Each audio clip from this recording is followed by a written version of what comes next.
A river of water is moving through the heavens today, and as we stand on the threshold of this new year, 2026, it is our responsibility to watch, to pray, and to prepare. A massive moisture feed, a literal atmospheric highway, has opened up from the Pacific coast of Panama, stretching across the Caribbean Sea and setting its sights on the southern United States.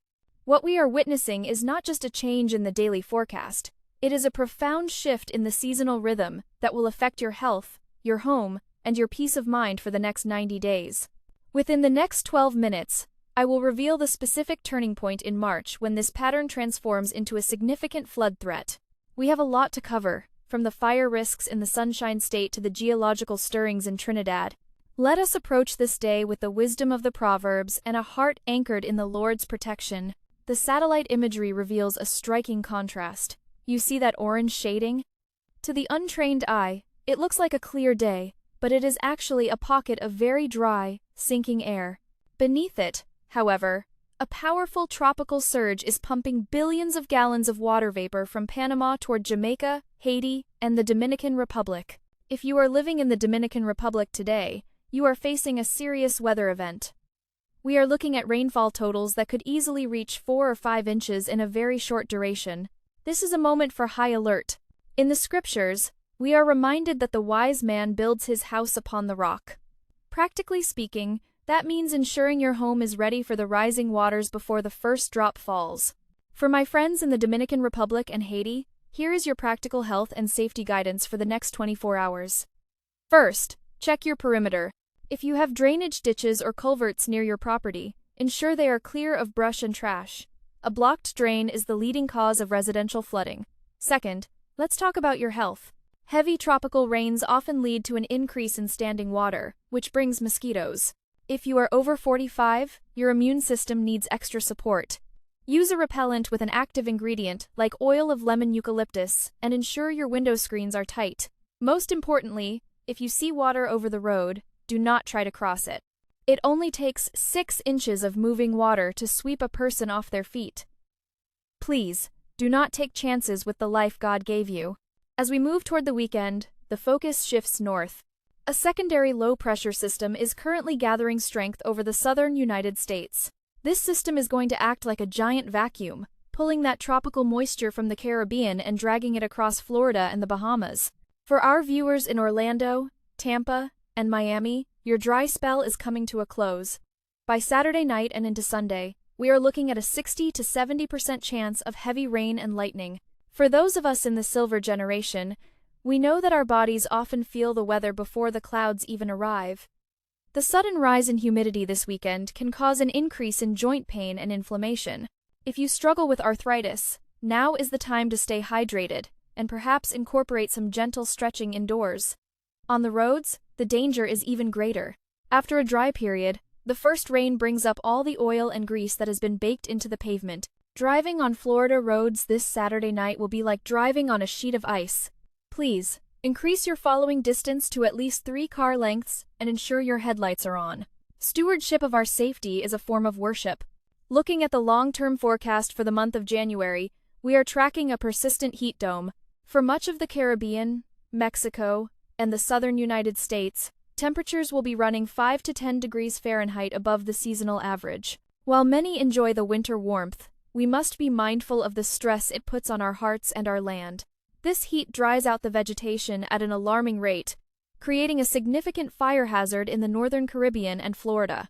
Practical help for the fire season. If you live near wooded areas or tall grass, create a defensible space around your home. Clear any dead leaves from your roof and gutters. This is where embers often land and start house fires. For your health, remember that heat exhaustion can happen even in January when the humidity is high. Drink a full glass of water every hour you are awake. If you feel dizzy or find that you aren't sweating as usual, get into the shade immediately. Check on your neighbors, especially those who may not have reliable air conditioning. A quick visit to ensure they are cool and hydrated is a wonderful way to live out the Great Commandment. As we look ahead to February, the orange shading on our maps deepens and expands. The warmth is going to intensify, especially in the central Caribbean.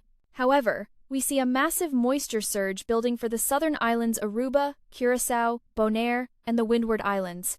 If you are in Barbados or St. Lucia, February is looking much wetter than normal. While the rain is a blessing for the soil, too much at once can lead to crop damage and localized flooding.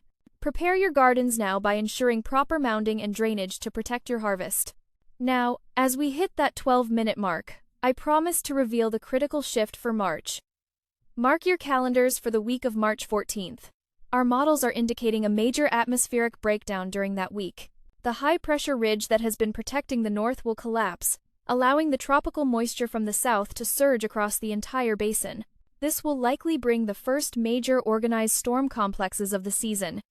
It will end the fire threat, but it will usher in a high-risk period for flash flooding and severe thunderstorms. This is the date when you should have your go bags fully packed and your insurance policies reviewed. In the northern United States and the Atlantic provinces of Canada, the weekend system is going to bring a much different story. We are looking at a heavy, wet snow event, what we often call heart attack snow. For our viewers over 45, I want to be very direct with you. Please, do not attempt to shovel heavy snow alone. The cold air constricts our arteries, and the heavy lifting puts an enormous strain on the heart. If you must shovel, use a smaller spade, take frequent breaks, and never work to the point of exhaustion. If you have a neighborhood teenager, bless them with a few dollars to clear your walk for you. It is a small price to pay for your cardiovascular health. Marine interests must also be on high alert. We are expecting a significant northeasterly swell to move through the Atlantic. Wave heights near Bermuda will reach 10 to 12 feet, and by Sunday, the north shores of Puerto Rico and the Virgin Islands will see swells of 6 to 8 feet. This creates a high risk of life-threatening rip currents. If you are planning a beach day after your Sunday service, please stay out of the water if you see red flags. If you are a boat owner, check your moorings and bilge pumps today. The combination of wind-driven rain and heavy swells can sink a vessel that isn't properly maintained. I also want to address the situation in Trinidad regarding the mud volcanoes. With the above-average rainfall we are forecasting, the ground is becoming increasingly saturated. This extra weight creates geological pressure that can trigger movements in these sensitive areas. If you live in southern Trinidad, stay away from the craters during and after heavy rain. Have an emergency communication plan for your family. Ensure everyone knows where to meet if you have to leave your home quickly. We trust in God's protection, but we also acknowledge the warnings He provides through the patterns of nature. For our brothers and sisters in Guyana and Suriname, you have been enduring a very wet and cool pattern. This is going to continue for at least another 10 to 14 days. Constant dampness can lead to respiratory issues and an increase in mold within the home. Practically, try to keep your living areas as well ventilated as possible. If you notice mold growth on walls, clean it immediately with a mixture of white vinegar and water to protect your lungs. We pray for the sun to break through for you soon and for the strength to manage the dampness. In the Gulf of Mexico, sea surface temperatures are currently running 2 to 3 degrees Fahrenheit above average. This is the energy source for the storms of the future. It is like a battery that is being overcharged. While it is quiet now, this heat will play a major role as we move into the spring and summer months. This is why our March transition on the 14th is so concerning. There is plenty of fuel ready to be tapped by the first big weather systems. As we move through this first month of 2026, let us keep our eyes on the horizon but our hearts anchored in peace. Weather can be a powerful force, but it is also a reminder of the majesty of creation. We are small, but we are cared for. I want to encourage you to take some time today to look at your emergency supplies. Do you have a manual can opener? Do you have a 3-day supply of your essential medications? Do you have a printed list of your family's contact numbers in case your phone dies? These are the practical steps of a faithful steward. I want to thank you for being a part of this weather community. Your reports from your backyards, whether you are in a small village in Belize or a suburb of Charlotte, help us understand the real-world impact of these systems. We aren't just looking at dots on a screen, we are looking at the places you call home. Tomorrow, I will be bringing you a special deep dive into the early hurricane season indicators. We are seeing some trends in the Pacific that could have a massive impact on our summer.